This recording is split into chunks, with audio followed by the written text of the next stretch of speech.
আসসালামু আলাইকুম। Hello viewers. Chandpur rail স্টেশনে গিয়ে আমি সত্যিই অবাক হলাম এবং খুবই আশ্চর্য হলাম একটি বিষয় দেখে। কীভাবে আশ্চর্য হলাম বা কী জিনিস দেখলাম তা আলোচনা করব আজকের এই ভিডিওতেই। চলুন ভিডিওটি শুরু করা যাক।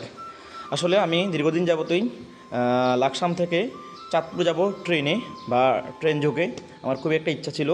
তো ভাবলাম আজকে এই ট্রেন দিয়েই ভ্রমণ করি। কিন্তু সকাল 11টার দিকে ট্রেন ছাড়ে। তো ভাবলাম যেহেতু চাঁদপুর যাব, সকাল 11টায় ট্রেন ছাড়লে পৌঁছতে লাগবে প্রায় 1.5 ঘন্টা বা 12:30টার দিকে। তখন আবার ব্যাক করতে হবে 2টার দিকেই, আবার ট্রেন ব্যাক করে চাঁদপুর থেকে। তাহলে কিন্তু আমার ঘোরাটা হবে না।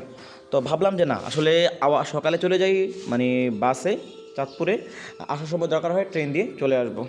সেই সুবাদেই আমরা কী করলাম, সকালে ভোরেই চলে গেলাম চাঁদপুরে।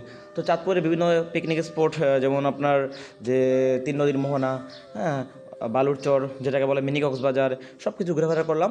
তো চলে আসলাম 1:45-এর মধ্যেই এই চাঁদপুর রেল স্টেশনে।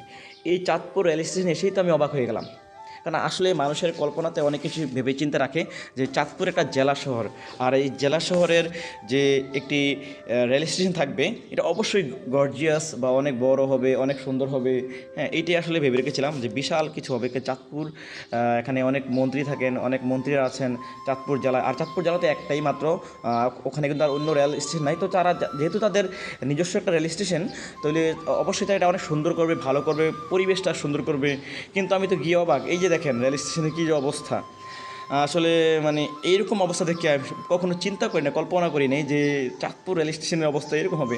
একটা মানে সাইনপোস্ট পেলাম না, বা যে চাঁদপুর রেল স্টেশন লেখা, এই লেখা যুক্ত একটা ছবি তুলবো এটাও পেলাম না। আর যে দেখেন এই যে কি অনেক বড় একটা দেখছেন প্ল্যাটফর্ম, যেটা হাজার হাজার মানুষ এখানে বসতে পারবে। হ্যাঁ, যদিও কাজ চলছে, কাজ চলার পরেও এটার যে অবকাঠামোগত যে গঠনটা আছে, হ্যাঁ, কাজ চলে এত দ্রুত পরে হোক কেন? হ্যাঁ, আপনি বলতে পারেন যে কাজ চলছে, তো কাজ চললেও তো এগুলো তো আরও 10 বছর আগের করার কথা ছিল। কেন এতদিনে কাজ করতেছে? কাজ করলেও যেরকম প্ল্যাটফর্ম দেখলাম সেই প্ল্যাটফর্ম দিয়ে তো কিছুই না, জাস্ট ছাউনি বাড়তেছে। কিন্তু এই যে ticket counter, ticket centre, restroom, এত ছোট একটি, বলতে পারেন একটা ছোটো, এখানে তো একটি স্টেশন, তারপরও দেখেন এটিগুলো তো গভর্নমেন্ট ফান্ডিং হয় বা গভর্নমেন্টের বিষয়। সেখানে এই জন্য এইরকম একটা রেল স্টেশন থাকবে, আমি সত্যিই অবাক হয়েছি। আমার বিশ্বাস হচ্ছে না যে আমি চাঁদপুর রেল স্টেশনে আছি। এবং এটা যে ট্রেনের সার্ভিসের মান, যে দুর্গন্ধযুক্ত, ধুলাবালিযুক্ত, কী যে একটা অবস্থা, আল্লাহ, আমি আসলে সত্যি অবাক হয়ে গেছি।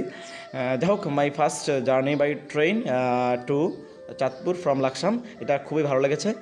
কিন্তু আমি আসার সময় এসেছি, আসার সময় দেখলাম প্রত্যেকটা স্টেশনে, হ্যাঁ, এটা একটা ভালো লেগেছে যে যেহেতু লোকাল ট্রেন, প্রত্যেকটা স্টেশনে একদম 1 কিলোমিটার 2 কিলোমিটার পর পর যদি স্টেশন থাকে সেখানেও ব্রেক করে বা স্টপেজ দেয়, এটা ঠিক আছে, অনেক ভালো লাগছে। কিন্তু পরিবেশটা ভালো লাগে নাই চাঁদপুরে।